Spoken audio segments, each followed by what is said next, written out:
এই মুহূর্তে সবথেকে বড় খবর ভাই, আপনারা জানেন যে তৃণমূলের দলে খুব কাছের লোক ভাঙড় ক্যানিংয়ের দাপটে ছিল আরাবুল। সে আরাবুল কিন্তু জেল খেটেছে, জেল থেকে বেরিয়ে এসে আইএসএফে যাওয়ার জন্য প্রস্তাব দিয়েছিলেন। নওশাদ সিদ্দিকী ভাইজান, আব্বাস সিদ্দিকী ভাইজান তাকে অনেক কিছু মাজা ঘুষা করে ওনাকে আইএসএফের দলে নিয়েছে।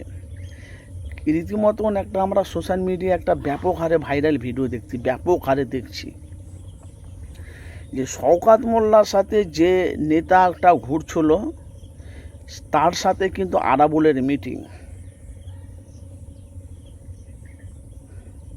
কথাগুলো একটু মনোযোগ দিয়ে শুনবেন।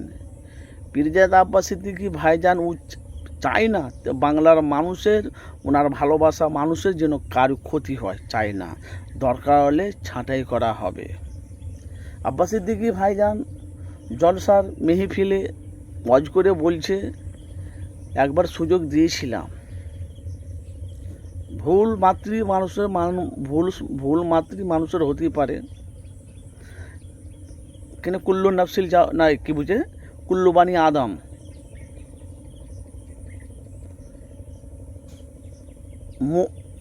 মানুষ ভুল একমাত্র নবী বাদে, আর মৌত তো সবারই হবে।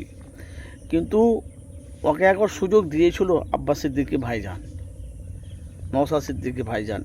এবারকার ওই শওকত মোল্লার সাথে যে ঘোরাফুরি করছিল, বড় একটা দাপটের নেতা, তার সাথে আরাবুলের মিটিং,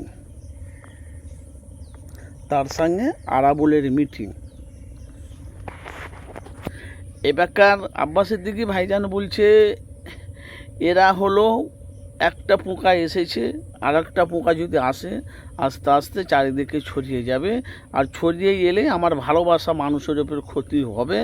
এটা কি তোমরা চাও?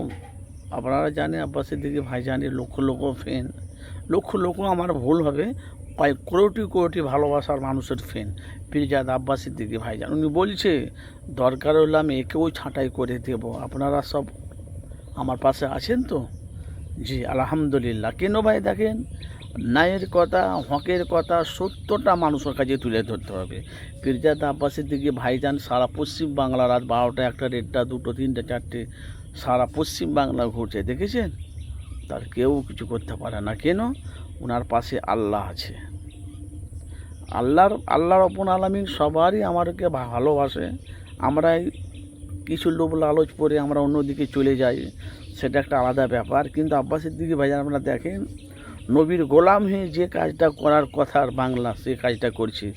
এবারকার আরাবুল আইএসএফের দল থেকে ছাঁটাই হওয়ার সম্ভাবনা আছে। কেন? আব্বাস সিদ্দিকী তো প্রকাশ্য জলসাই বলছে, তোকে আমি সুযোগ দিয়েছিলাম, কেন তোকে আমি সুযোগ দিয়েছিলাম, এবারকার আর সুযোগ দেওয়া হবে না। এবারকার আইএসএফের দল থেকে পুরো ছাঁটাই হবে। অনেক কয়টা আছে, কাউজার আছে, আরাবুল আছে, শওকত মোল্লার সাথে যে ঘুরছিল উনিও আছে। এদেরকে এবারকার আব্বাস সিদ্দিকী ভাইজান ছাঁটাই করবে। কিনা আইএসএফের চেয়ারম্যান, আইএসএফের যে মেন, সেটা হলো পীরজাদা আব্বাস সিদ্দিকী। নওশাদ সিদ্দিকী ভাই আপনারা জানেন যে মানুষের সত্যটা তুলে ধরে, বা মানুষের পাশে দাঁড়ায়। এই জন্য বাংলার মানুষ নওশাদকে চাইছে। আপনাদের মূল্যবান অবশ্যই মতামত জানাবেন। আগামী দিনে আরাবুল খুব শীঘ্রই দল থেকে সাসপেন্ড হওয়ার সম্ভাবনা আছে। আপনাদের মতামত জানাবেন।